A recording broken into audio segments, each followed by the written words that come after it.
lot of things in Call of Duty seem really cool in the game, but in real life, they're pretty much useless or they don't work the way they do in the game in real life. This is a TX-12 underbarrel 12-gauge shotgun, and this is made for door breaching. Here we go.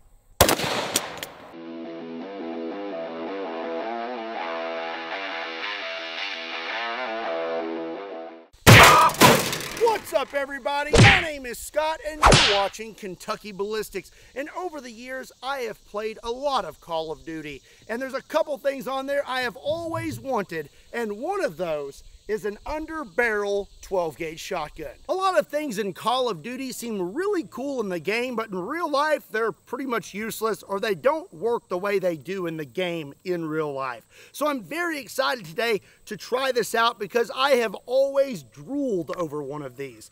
This is a TX-12 underbarrel 12-gauge shotgun. It is chambered in 3-inch shells, and this is made for door breaching. This is a single shot 12-gauge shotgun, and to load it, you just pull this little lever, opens up, put your shell in, and then you're ready to go. After that, you just pull your double action trigger and it should go bang, but I do not know for sure because I have not shot this yet. I'm also very curious to see how much punishment our rifle takes because this thing is made of titanium and only weighs 3 pounds. So if I had to guess, she be kicking. And I have yet to mention that this rifle here is chambered in 50 Beowulf. So 50 Beowulf with an underbarrel 12-gauge shotgun, in my opinion, is quite the combination. And I am very excited to try it out today. There are several things on the list for this today, but we're going to start out with door breaching. So I have a door today, and this time I listened to your comments. I have a solid core door, not a hollow core, and I have 3 different deadbolts. I have a $12 deadbolt, a $20 deadbolt, and a $45 deadbolt. I don't think it's going to make much difference though, because I'll be firing through here. And I don't think it's going to really matter what quality the deadbolt is, but we're going to put them to the test anyways in the name of science. The rounds I will be using for door breaching are not going to be double-aught buck or anything like that. I have some specific door breaching rounds. These are a solid projectile made out of compressed tin and copper powder. That way you don't catch any shrapnel from your round, and hopefully we don't catch any shrapnel from the door. But I'm going to put on some extra safety gear just to be safe, because we're all about safety here.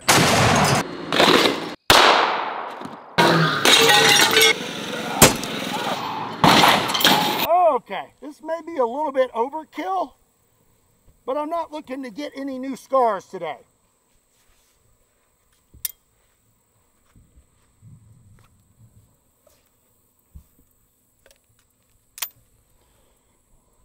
Okay, we're going to go for the cheap one first. Here we go.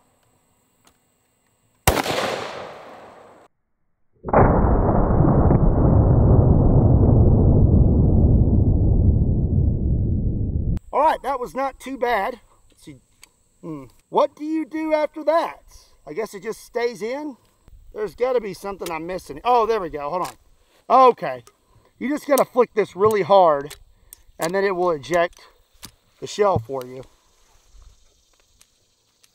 Still not wanting to come out of there. There we go.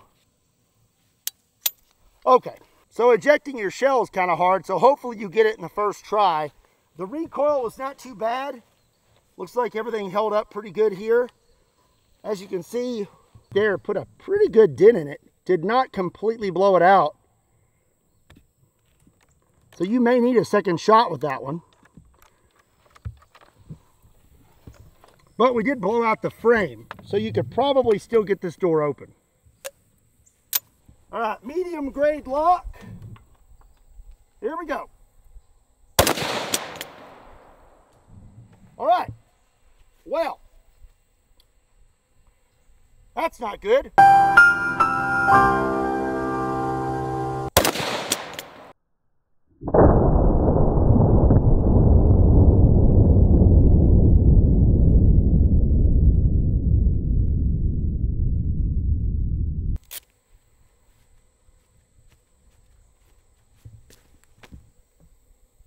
Still all right. That is why we take extra safety precautions here at Kentucky Ballistics.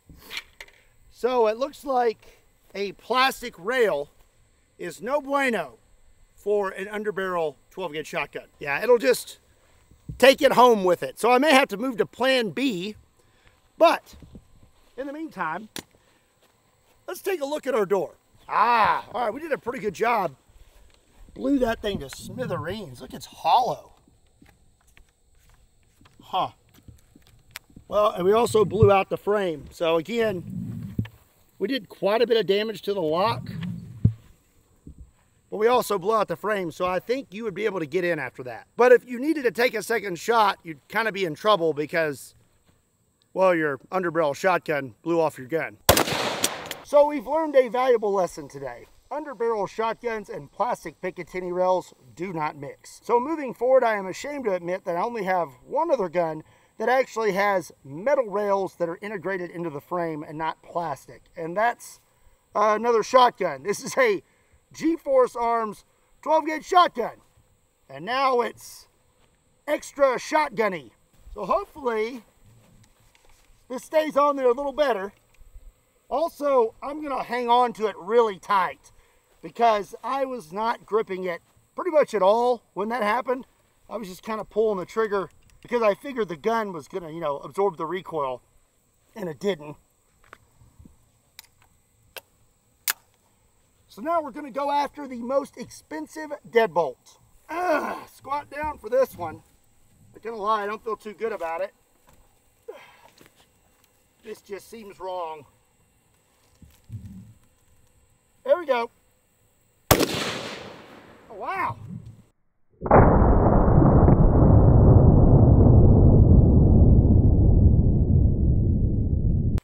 That actually held up that time. That's a good sign. One size fits all. Yeah, okay.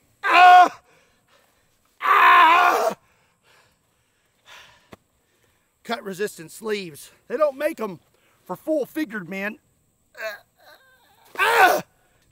Anyways, I think I see why this one costs more than the other ones. That thing actually held up pretty darn well. This one was completely destroyed when it was hit. This one right here has a pretty good dent in it and is bent. But this one, man, it still functions. I do feel like I hit a little bit low, but still, I feel like that lock held up a lot better than the others. And you know, at the end of the day, if all else fails, I'll just use my size 14 key. All right, I'm gonna say that's good on the breaching of the doors. Let's move on to some other fun activities we can have with our underbarrel shotgun. And one of those, I believe, would be less lethal. I think that would be a good option for this. So now let's try out some less lethal rounds on Mr. Rooster over there. Okay, let's see what's in my pocket. Looks like the first less lethal round I have is duck shot. There are literal little rubber duckies in there. All right, rubber ducks versus big metal.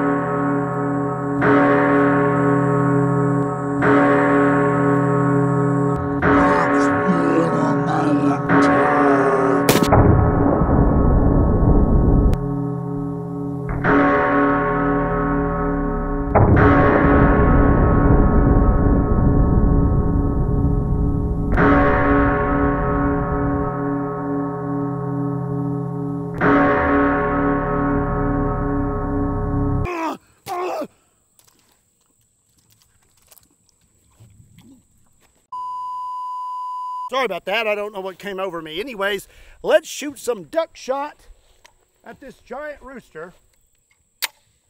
All right, here we go.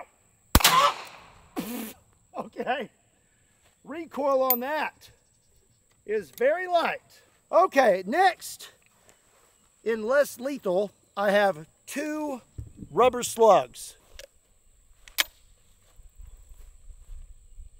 Get back! Oh, right in the face. Let's go ahead and give him one more.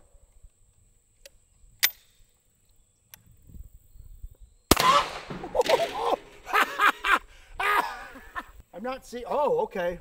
One of those slugs actually lodged in the rooster's neck.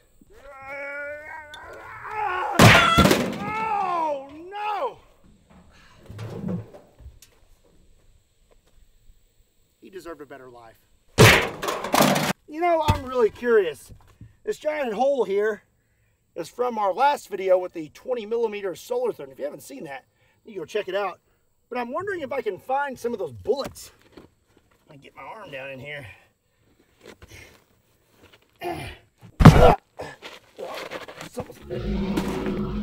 Something's got my arm.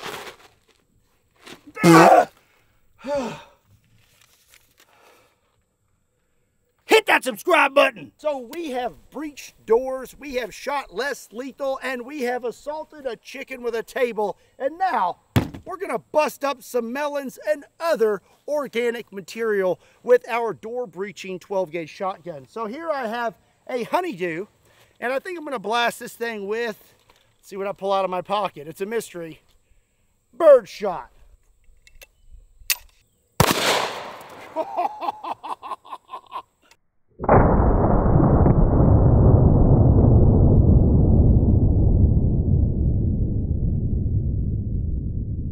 Oh, I think I like it better for destroying melons than I do breaching doors. That's hanging on there real good. You know, hindsight's 2020. I definitely should not have used a plastic Picatinny rail, but maybe I would have known that if I got my start in weapons technology and gunsmithing with SDI. If you want to check them out, swing over to sdi.edu or click my link in the description down below. Up next, we have some cauliflower. But you know, I've never understood, why is it called a flower? I mean, it doesn't smell good at all. What's it gonna be this time? Let the pocket decide. It's gonna be... No, I don't wanna do birdshot again, no. It's gonna be... It's gonna be... What did I pack my pockets with nothing but birdshot? Let the pocket decide again. Buckshot. Here we go. Oh!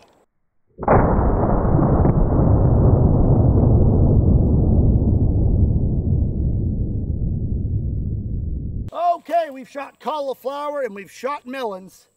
Now let's shoot some pineapple, and I'm very curious to see what happens when we use some mini shells. This is mini double-aught buck. Okie dokie. Here we go. Oh!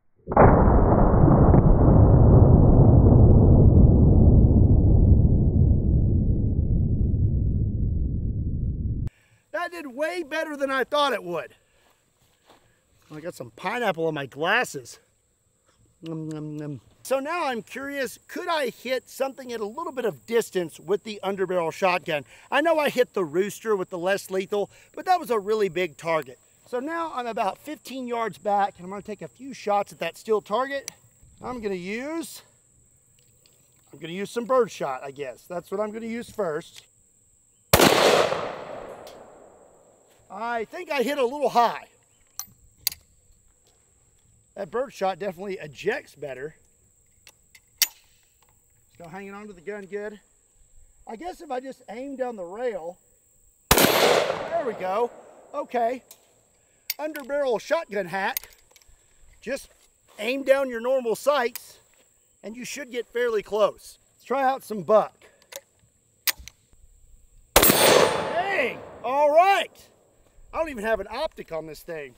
Okay, I have one final test for this underbarrel 12-gauge shotgun. It's holding up to the recoil quite nicely now that it's on an aluminum rail. Plastic, not so much. So we've done double-aught buck, we've done birdshot, everything in between. Now I'm gonna use a 1-ounce 12-gauge slug, and I'm gonna use it against a Ballistic Dummy Labs zombie bust. Here we go. Oh my gosh!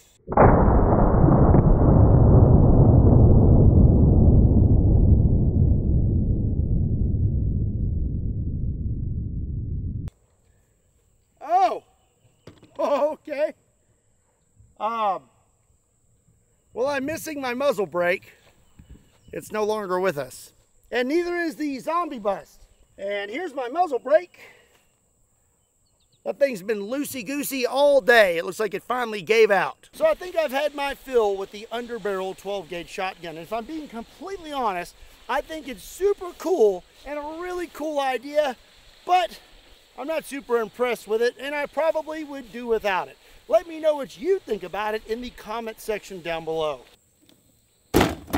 Regardless, I hope you enjoyed today's video, and if you did, be sure and give it a like, and if you're not subscribed to Kentucky Ballistics, be sure and hit that subscribe button. Also, be sure to check me out on all other social media platforms. Links to those can be found in the description down below, along with a link to KentuckyBallistics.com, just in case you want to pick up a shirt.